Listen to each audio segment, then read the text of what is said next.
পঞ্চগড়ে ভারতীয় সীমান্তরক্ষী বাহিনী বিএসএফের গুলিতে আলামিন নামে এক বাংলাদেশি যুবকের মৃত্যু হয়েছে।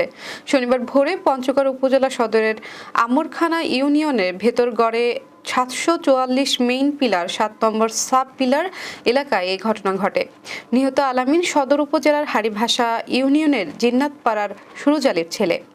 বিজিবি ও স্থানীয় সূত্র জানায়, শুক্রবার রাতে আল আমিন সহ কয়েকজন যুবক ভারতীয় ওই সীমান্তে গরু আনতে যায়। এ সময় তারা ভারতে অনুপ্রবেশের চেষ্টা করলে ৪৬ বিএসএফ ব্যাটালিয়নের ভাটপাড়া ক্যাম্পের টহলে থাকা সদস্যরা তাদের গুলি করে। সকালে সেখানকার আবুলপাড়া থেকে প্রায় ৫০ গজ ভারতের ভেতরে মরদেহ পড়ে থাকতে দেখেন স্থানীয়রা।